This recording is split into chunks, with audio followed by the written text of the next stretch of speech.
Hello, coaches. Martin Rocca here, giving you a warm welcome to this presentation for the World Tennis Conference 3. Fernando Segal, Segal Institute, the entire team, thank you for this invitation.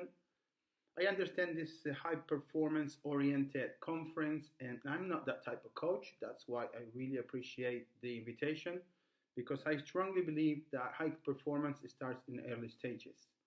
The development of motor skills, and all around technique, proper footwork, decision making, autonomy, introduction to competition. It all starts with the development process. So this is what I've been doing for the past 30 years with mini players, my own methodology. In this presentation, I'm going to show you a lot of videos showing that process. I hope you enjoy it, and then we can discuss. I'll be in touch with you through social media on all the channels possible. You see in the end of the video that you can contact me. I'll be happy to exchange information and opinions and comments with other coaches. I hope you like it.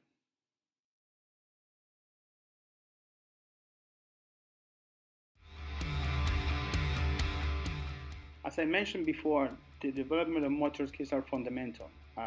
You're going to see in this video that kids are doing different type of activities, working with both hands on both sides of the body, different type of movement, different types of balls, different targets.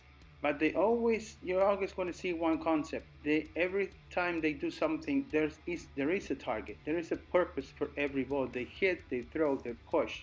Concepts like jumping, running, catching, throwing, ball tracking, they have to be involved in the sessions because kids don't go on the streets anymore. So we have to help them play with implements. In our case, in our sport, we use tennis balls, tennis rackets, and as you see now, we have to make them also move because we have the tendency of teaching the mechanics by having the kids standing still, which is something that in our sport we don't do when we play it.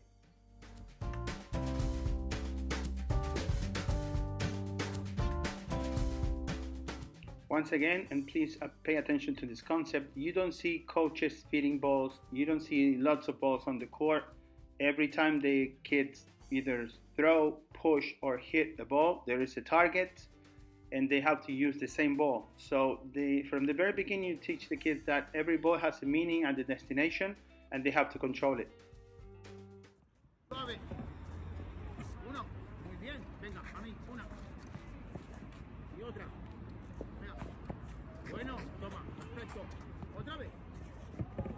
Una. Muy bien. Ven adelante. Una. Suave. Y ahora una más, una más, una más.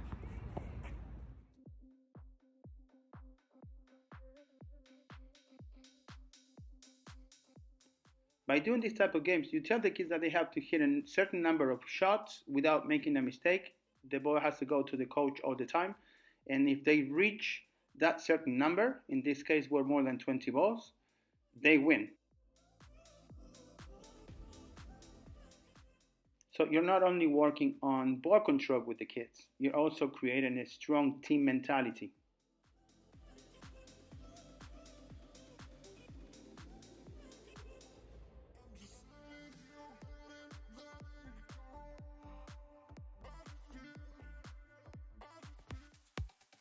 This is a very difficult game to teach, I have to say, because nowadays kids have lost intuition. So what we're trying to do here is try to score goals using two balls.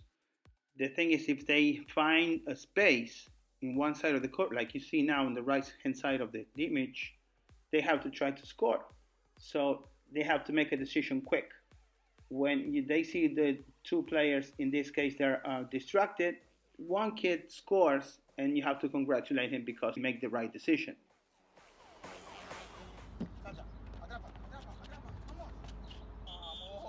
And to wrap up this stage, one more case of ball tracking and ball control.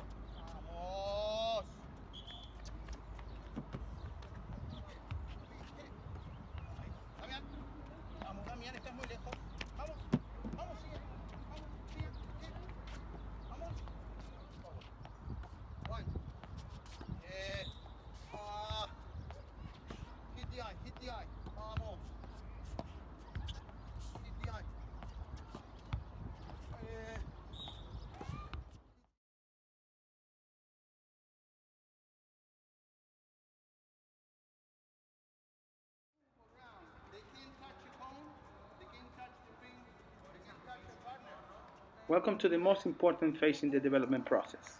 If the previous one was more based on the development of motor skills, this one is going to be the introduction to technique. The introduction to different type of shots, movement, dynamic sessions, and first tactical concepts.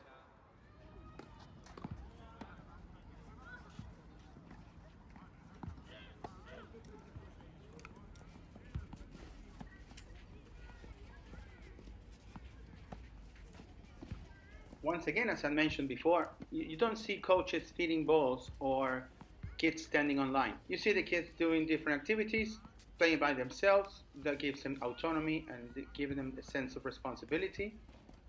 And the most important thing for me is the ball control. So you see the kids are playing, they're rallying, they're interacting.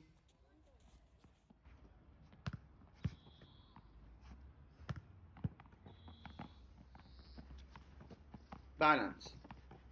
Now you're going to see different type of exercises similar in terms of controlling the positioning, because I found this extremely important.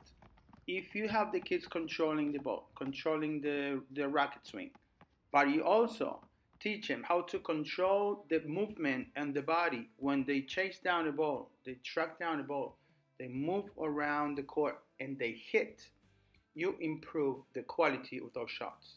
So your plays become better by controlling everything.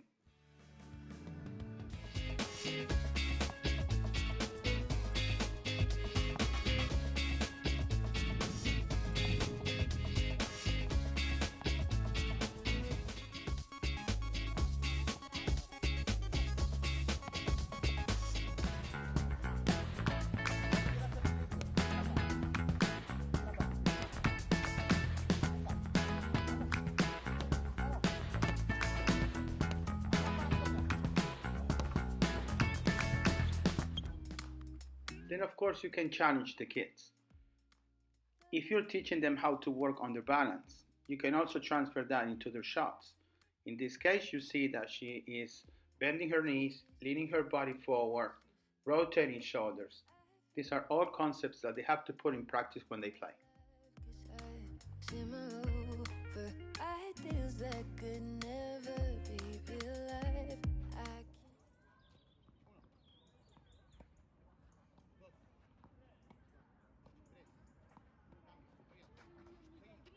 Talking about transferring, you see now how we do it in these exercises. Both forehands and backhands with ball control.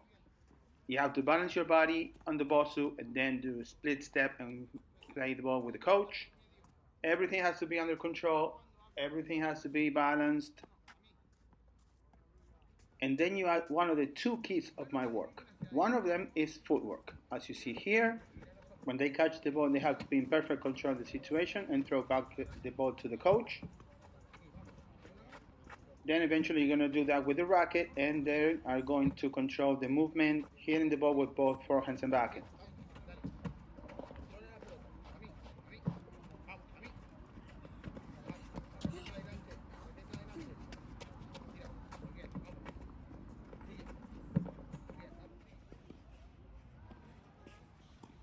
One simple exercise to introduce open stance forehands for these little girls. You train the movement first, you go slow, they understand how they have to position their feet, how to push with their leg, and then eventually you start playing with the ball at close range and a very low pace.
When you're training high performance, you have the advantage of having one or two players per court. When you're training kids in development ages, sometimes you have to deal with a lot of kids on the same court, depending on the possibilities of the club, depending on the number of courts you have. You have numerous kids in the session. So what you have to do is you have to set up stations where they can work in different progressions according to the planning for the session, and all the kids are active and preparing for the activity of the day.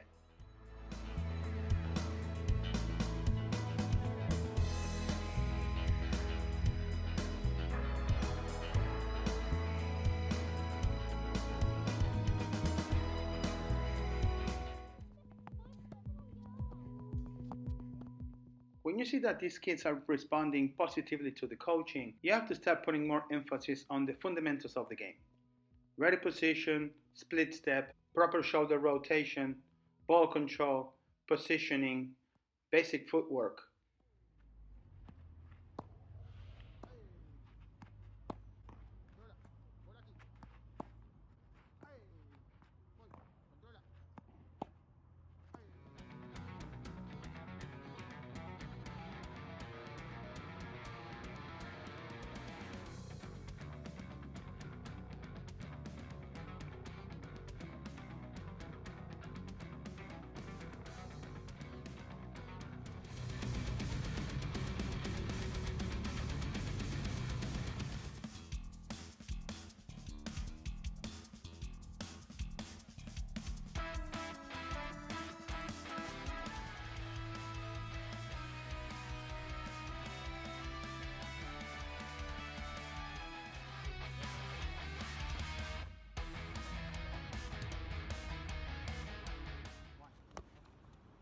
After training all these concepts, you have to look for more versatility from your players. I said earlier that there are two keys in my work with little kids, especially in the orange sport stage, which I consider the most important one.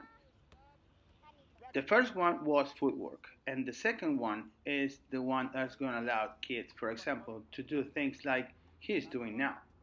Volleys, both sides, the introduction to overheads, using the continental grip.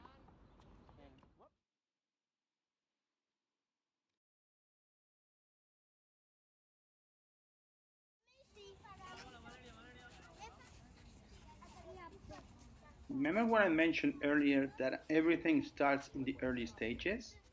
Continental grip is a very important tool for a player because it's going to be able to hit volleys, overhead, serves, slice shots, drop shots.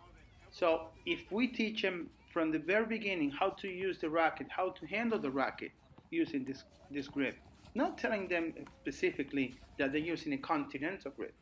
They don't know about technique. They don't know about those technicalities. But if we teach them how to play around with that, they get familiar with it. And then they start playing games or warm-ups like the ones we see now, and they get to use the racket, they get to hit the ball, they get soft touch that are going to allow them to hit that many shots they want with this grip.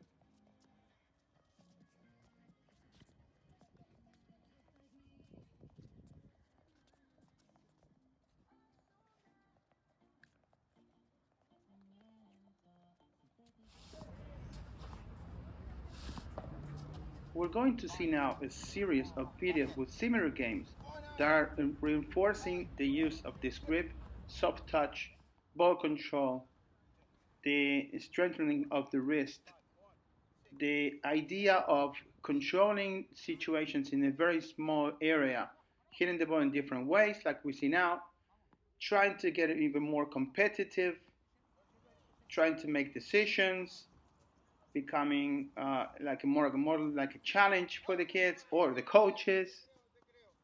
That was painful. And as the weeks pass by, you see the way they handle the racket much better. They feel much more comfortable with it. And then when you try to introduce new shots, they are very familiar with the use of the continental grip. And that makes things much easier for the process.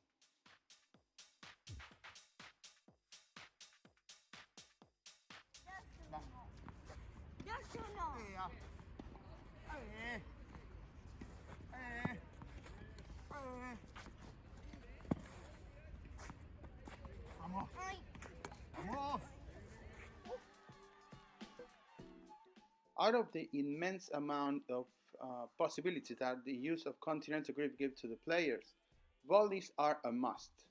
This is a simple progression to teach the kids how to, number one, make contact with the ball in front of their bodies, then using the racket with continental grip by holding the racket from the top of the grip, which makes things easier for the kids.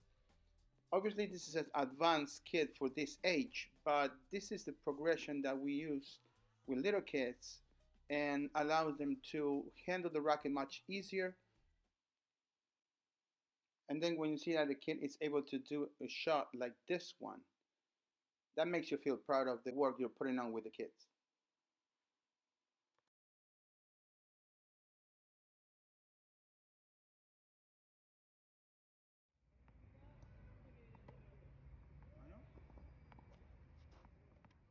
How about the progression for half volleys with this continental grip? You see the way she was bouncing the ball, and right after it, she was making contact, and then she puts it into practice.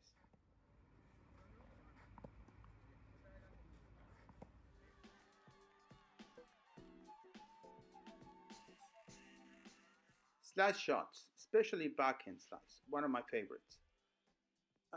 I hear coaches saying that they don't teach this shot anymore because modern tennis is going too fast. Players only use two shots to win points. In my opinion, this is a mistake. Number one, because not all our players in our programs are going to be high performance. Number two, if you want to teach a kid properly, you don't have to teach it only to hit powerful forehands and backhands. They have to be all-around players. So again, versatility is important. If you have players that are able to hit a good return away from the body, a short ball, and hit a slice backhand to pick up the ball, hit an approach shot, you can transfer that into hitting good backhand volleys, into drop shots, and as a result of that, you give the players the possibility to solve problems in many different situations.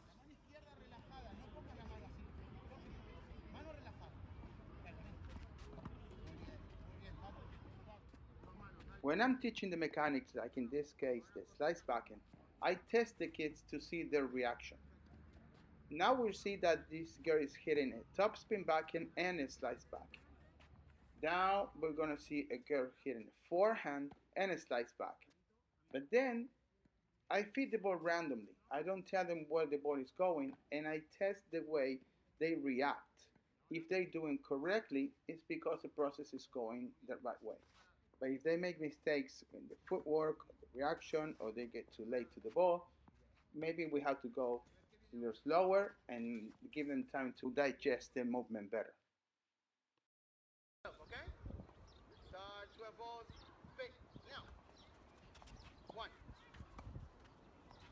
2, slice.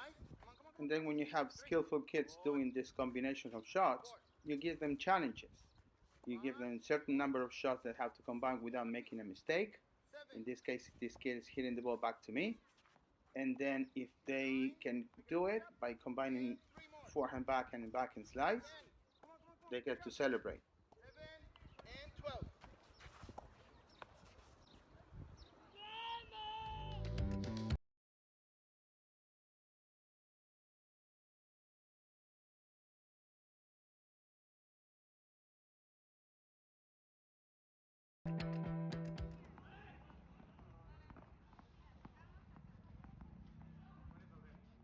How about serves? I don't particularly like the idea of letting the kids get to serve the first times with forehand grip. I understand that's easy for them to get the ball in, but I don't like it because then it's difficult to change it in the future. You try to do progressions on the continental grip and using different shots, then you use it on the serve too. If this process takes a few months, what is the problem? I don't see a problem because we're talking about 6, 7, 8 year olds. If it takes 3, 6 months to get to know how to make contact above the head with a continental grip, it's only 6 months and they're not even 9 years old when they're doing it. So if it takes time, just do it.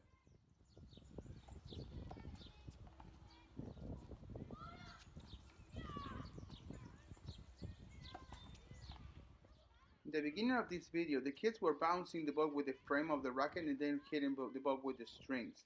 By doing that, they're getting used to the pronation. So when they practice with this grip, bouncing the ball that way, and you ask them to toss the ball and hit, they're very familiar with the mechanics.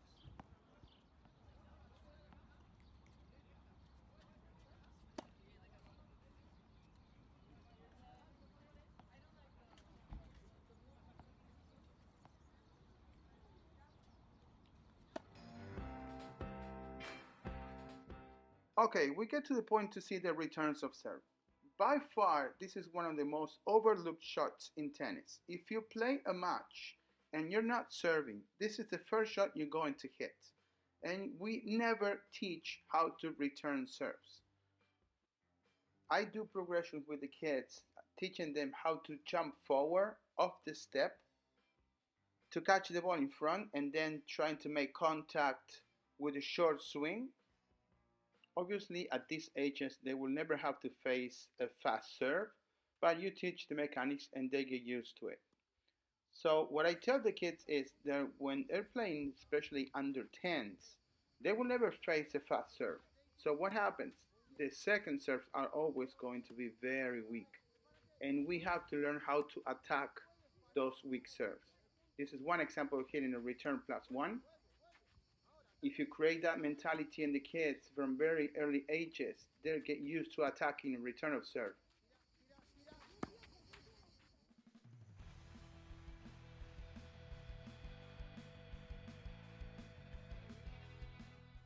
We are getting to the end of this stage, and I would like to say that if your players are able to respect all the fundamentals of the game, they also have consistency in their shots, rhythm, the intensity, good footwork patterns, and they're able to hit high quality shots like the one we're going to see now, it's because the process is going correctly.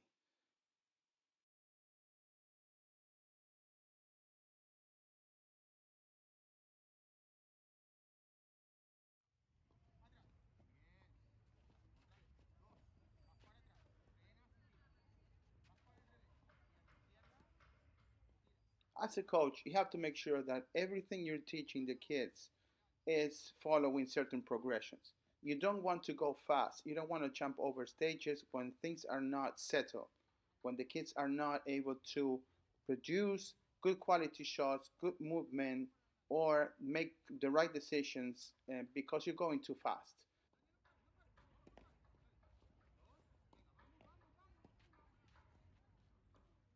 There is no better feeling for a real coach than seeing players improve. We have a task, we have a goal, we have a mission. We have to improve our players in every session. Prepare your sessions. Adapt to your kids' possibilities. Get the best performance out of them. Challenge them. Squeeze them like an orange. You never underestimate the power of a little kid trying to become a better player.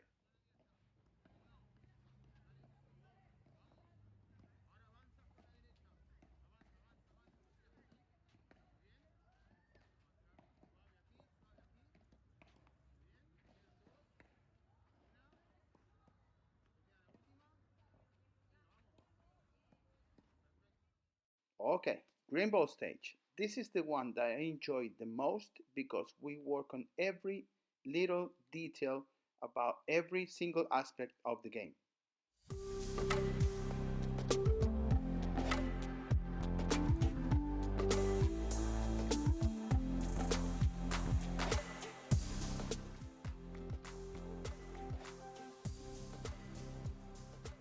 Yes, continue to grip again. We want to make sure that precision is present in every shot they hit. Under 10 start competing more seriously now, so we have to look for quality in every shot, consistency. That's why, for example, I use squash rackets and sponge balls to make him hit with a smaller racket head, more concentration when they hit, more precision in the shots, looking for consistency always. It's a good way to learn how to play under pressure in the warm-ups because they don't have to miss. They have to concentrate in every movement in every shot. Again, we'll see how they hit with squash rackets and they're forced to concentrate and be consistent.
After seeing different footwork exercises, this is one that I consider very important, is moving away from the ball, creating that space to hit a forehand without moving back.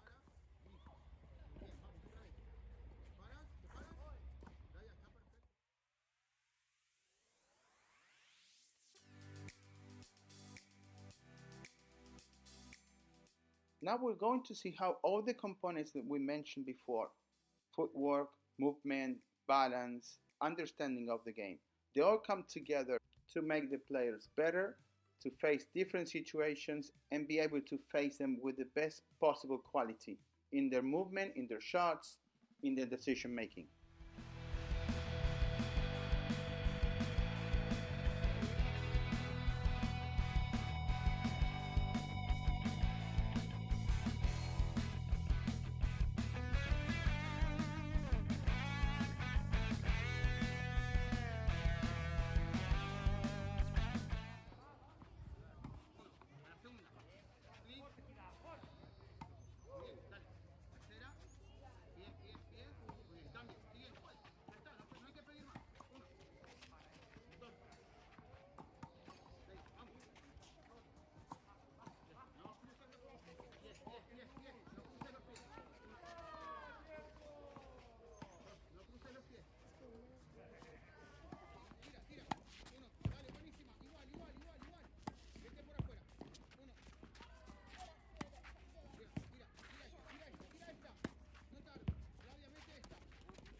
For many years, I've seen coaches doing the same routines, always the same drills, always the same games, serving with the kids in the last 10 minutes.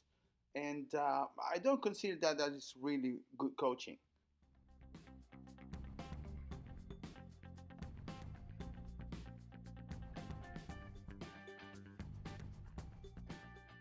When I have a player in my session, what I do is a diagnosis, like a doctor attacking a disease. When I see that a player is having problems with footwork, I attack that. We work on different progressions to make the player better and maximize his or her potential.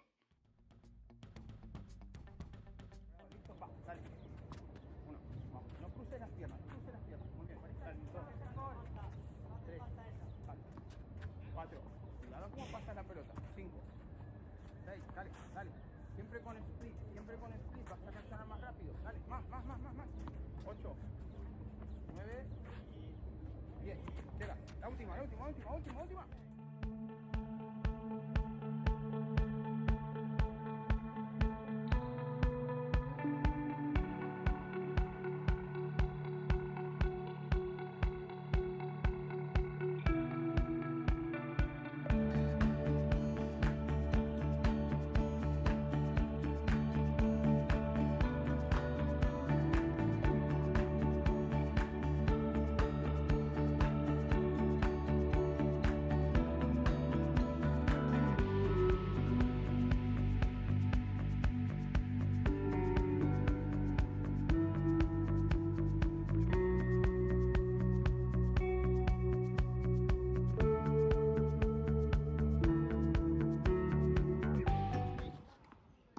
Something very common in under 10 especially is when your players hit a good shot and their opponents hit a weak one.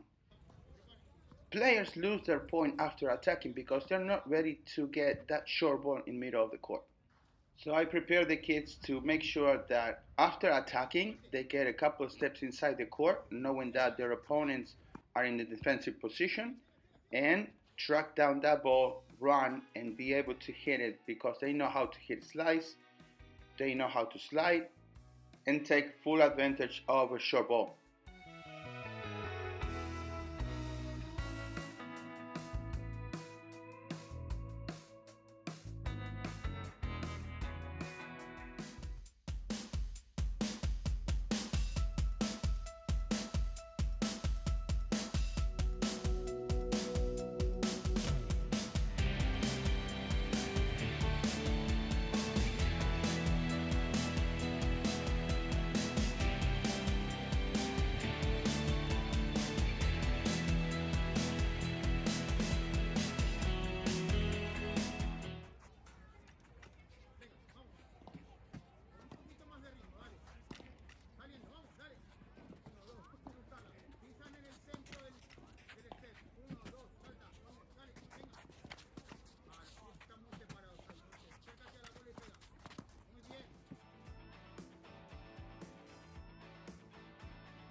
What makes a player different, especially at this young age? When they have the capacity of hitting different special shots and they train them in a way that they are able to put them in practice with high quality, making the right decision at the right moment. For example, when they face a player that is way behind the baseline, they can hit drop shots. When they face a hard hitter, change the pace of the ball by slicing it. We have to build skillful players.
There is a topic I would like to discuss, and I know female coaches will agree with me because probably they felt the same when they were players.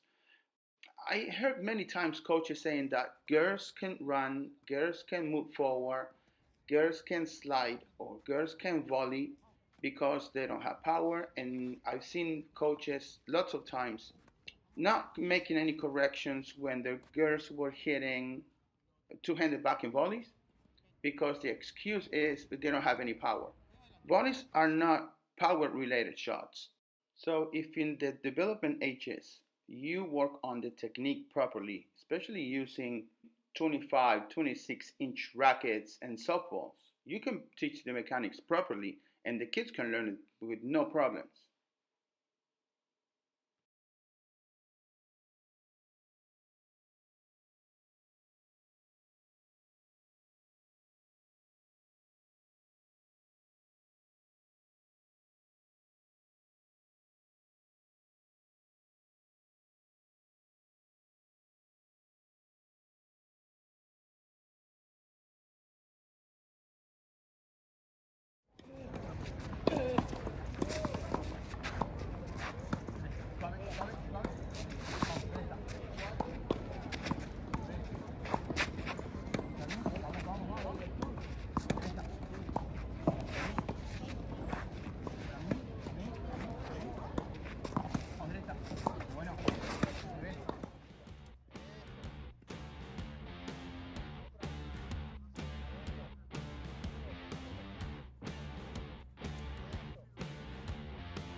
Serves, very important. This is extremely important for the player's game.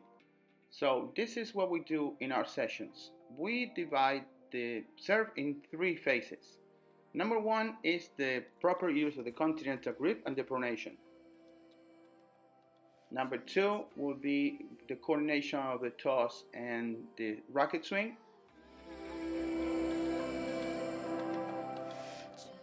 Number three, the leg drive. If the kids are doing fine in one phase, we move on to the other.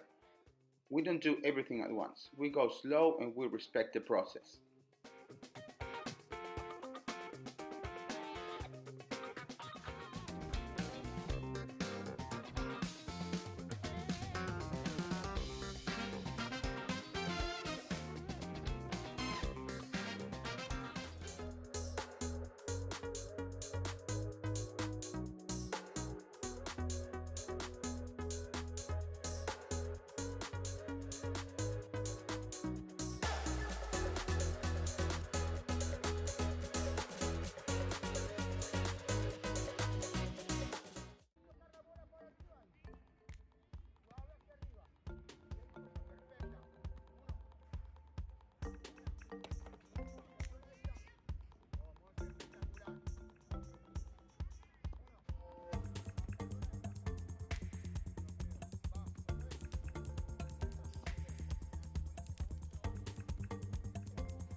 And of course, we don't do serves in the last 10 minutes. We always do at least a third of a session involving serves and returns and playing points. We will do all sorts of combinations, serve plus one, taking advantage of weak returns. The idea is to give the tools to the players to dominate the game from the very beginning.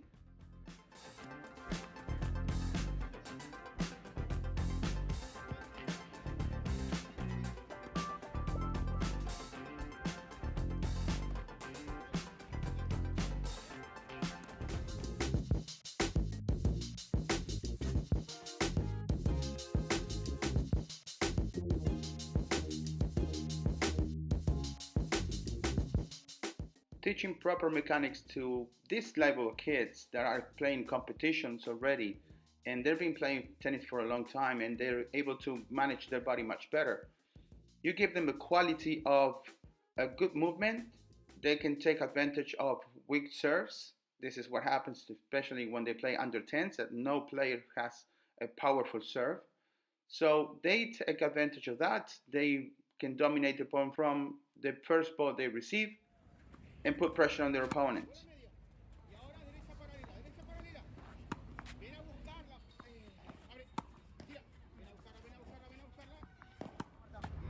Cruza. Ataca. Vente. Bola cruzada. Muy bien. Cruza esta bola. Ven adelante. Ven, tira. Vamos, sube, sube, sube, sube, sube. No la dejes caer. We go now with the final stage in this presentation, yellow ball stage. What I've seen many years is that in development ages, we work on coordination and we work on different aspects of the game. But once the kids are playing under 12 yellow balls, I don't see that they're working on the coordination and they're working on the technique anymore. The training sessions are much more based on baskets or rallies and changing the direction of the ball, but not that much on the small details in their game. This is a very difficult sport. There are many things that we can work on all the time. There's always room for improvement. There's always a little detail that we have to work on. So I think we have to pay attention to this. We don't have to rely on baskets and rallies like the only way to train the kids. I know they're much more experienced and they're much more powerful than in younger ages, but still, I think that we have to work a lot on concepts like coordination, footwork, the fine touch, that combined with obviously consistency, power, and tactical decisions.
If we can recreate in a session dynamics, creativity, and a fun environment, that would be the perfect combination.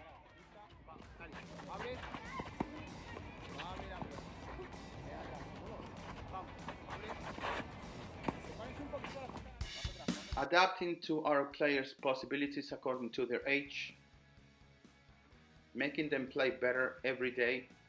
This is our goal, coaches. We have to make the players enjoy the game. This is a sport they can play forever, and this will be the most beautiful example. A 91-year-old player taking 3 private lessons a week, always with new balls, getting upset when missing a shot.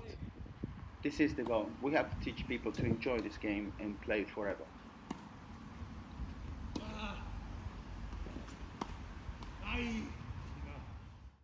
All the work displayed in this video, you can find it in Amazon in the book called Kids Tennis Mini Players, where I expose all my work with little kids and with all the progressions according to their stages.